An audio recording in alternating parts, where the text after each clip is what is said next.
¿Qué pasaría si en algún momento de tu vida un fantasma se enamora y se obsesiona contigo y incluso en algún momento te llega a secuestrar?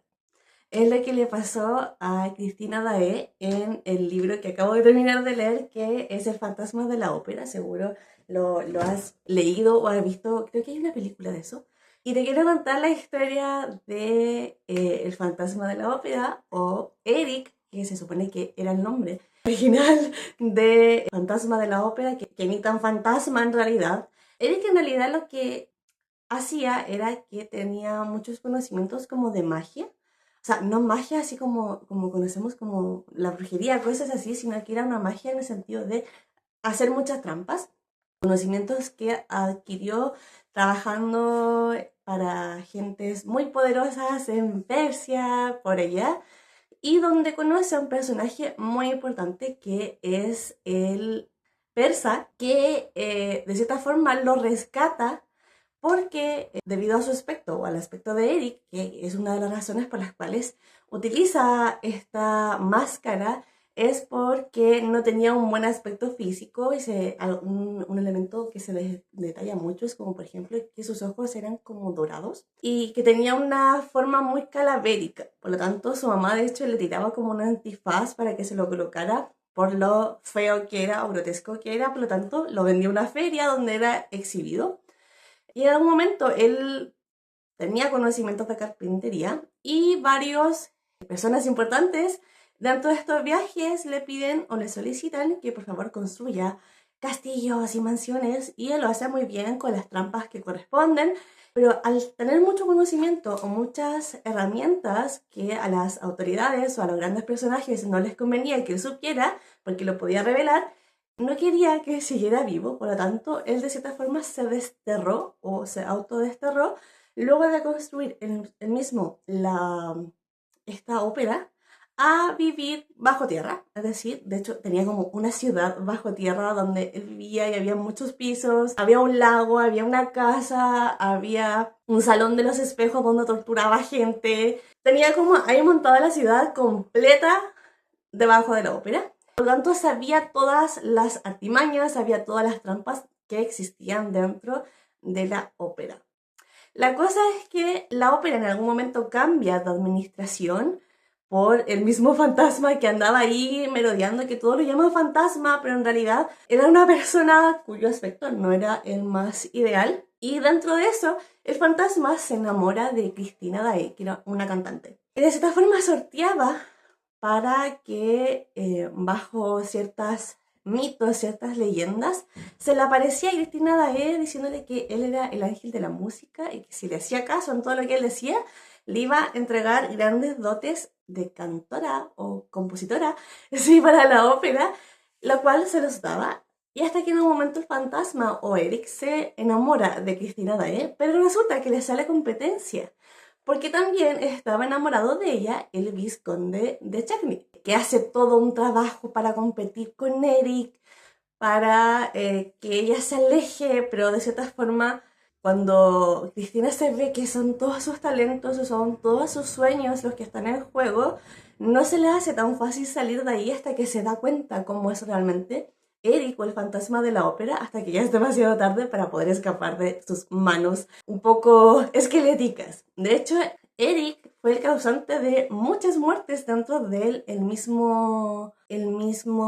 misma ópera, que eran encontrados y los dejaba por ahí y hacía como indicio de que no, en realidad se suicidó cuando en realidad él lo había matado. Tenía como todo este juego, toda esta artimaña, y la ópera estaba llena de trampas para acceder a puertas, a túneles, a casas secretas por ahí. La cosa es que Cristina, dentro de todo esto, empieza como esta relación un poco caótica con Eric, y a la vez ama, pero le da miedo el daño que Eric le puede hacer al vizconde de Chagny, que se llama Raúl. Le vamos a llamar Raúl. Por lo tanto, empieza como esta ambivalencia entre el fantasma, entre Raúl, entre mis sueños, entre proteger a la persona que amo del daño que Eric le puede ocasionar a esta persona, a la medida que me voy dando cuenta como de lo turbio o de lo trastornado que puede llegar a estar Eric por causa de sus mismos traumas, de su miedo, de este deseo de ser amado. Y me recuerda un poco como a Frankenstein, que creo que ya está en el canal, y en la página de Instagram, donde se sienten como monstruos que solamente quieren ser como amados por alguien más. Es como un patrón súper común de este tipo de literatura.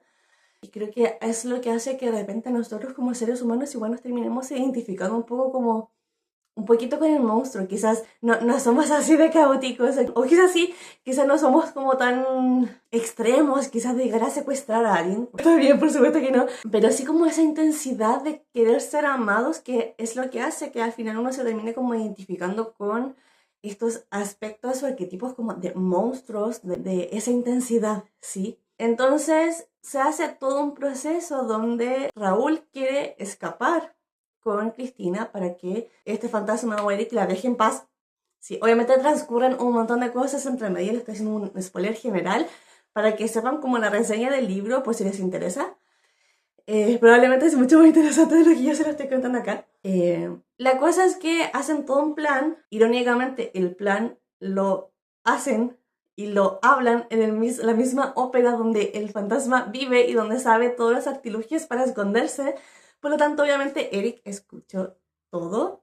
Y el día donde iban a escapar, luego de la presentación de Cristina, llega el fantasma, hace un montón de artilugios y se la secuestra. Y ahí es donde Raúl comienza toda una osadía y todo un camino como todo un viaje de héroe, por así decirlo, junto al persa, que ya conocía un poco los artilugios, conocía un poco las formas de trabajar de Eric, ya conocía un poco las trampas o las formas de funcionamiento de él, que ya le había salvado la vida una vez, entonces sentía que tenía como algo pendiente, como no me puedes matar si yo te salvé la vida. Y en algún momento igual se lo reclama, como no puedes dejar aquí que yo muera si yo te salvé la vida. La cosa es que hacen toda una travesía, pasan por un salón de los espejos donde casi mueren, pasan por un proceso también donde casi mueren porque el fantasma en algún momento quería explotar todo. Tenía como una sala llena como de pólvora, que de cierta forma que si Cristina le decía que no se quería casar con él, iba a explotar la pólvora y todo iba a estallar.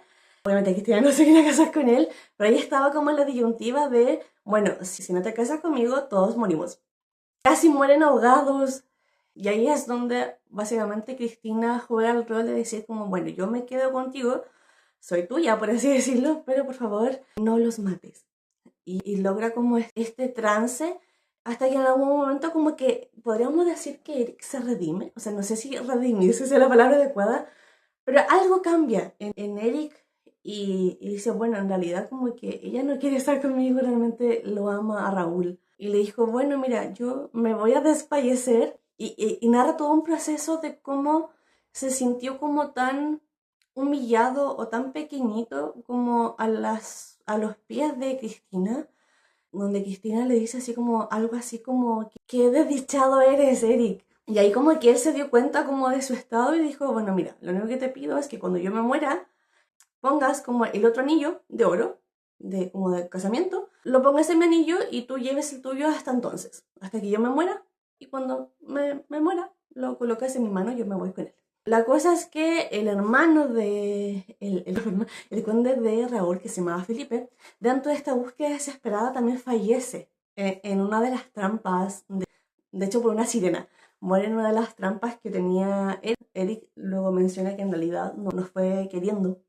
Así que no lo hice como adrede para matarlo, solamente fue un accidente que no esperaba que sucediera. Así que finalmente para evitar como todos los rumores o tener que explicar cómo este supuesto fantasma hace toda esta maquinación, de hecho el protagonista, el narrador, lo cuenta en algún momento de que quería llevar toda esta información como a la policía, pero lo iban a tachar de loco.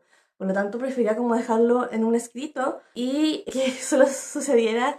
Finalmente Eric fallece y se cierra como todo el caso. Se va Raúl con Cristina, se van lejos, como que hacen su vida y se supone que queda como esta leyenda, por así decirlo, como urbana, por así decirlo, donde existiría como este fantasma en algún momento como necesitaba comer y vivir, lo que hacía era como pedir una mensualidad a los directores del teatro, de la ópera, y se los pedía mensualmente y ahí hay como toda una disputa bastante como chistosa o cómica de cómo los directores pensaban que en realidad era el otro el que le estaba haciendo la broma y que le quitaba la plata y se peleaban entre ellos, cuando en realidad era como el fantasma que hacía como toda una artimaña para poder tener como el dinero, que eran como 20.000 francos en el texto, para poder como sustentar la boda, comer y todo eso. El libro a mí en general me gustó bastante. Bueno, no es de mis libros favoritos. Bueno, no. Después que leí Cumbre Escarlata, siento que dejó la vara muy alta, pero sí me costó mucho, quizás puede ser la traducción.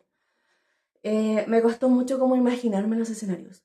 Siento que la descripción de repente era demasiado ambigua o me faltaban como muchos detalles para poder imaginarme la escena completa. O puede ser como también mi funcionamiento cerebral que le costaba un poco ahí, pero creo que es como lo único que yo como discreparía un poco con el texto, como de eso, necesitábamos más detalle para poder imaginarme la ambientación mucho mejor, porque ahí quedé como con varios vacíos que al final mi cerebro como que rellenaba con... como que yo ponía cosas que quizás ni siquiera era como lo que buscaba el texto. Bueno, son cosas que pasan siempre cuando uno lee, pero es como la única, como, no sé, crítica que ni van a pescar, que ni cuentan ni pesa en absoluto mi opinión sobre eso, pero creo que es como lo único que me quedó como un poco volando bajito. Eso,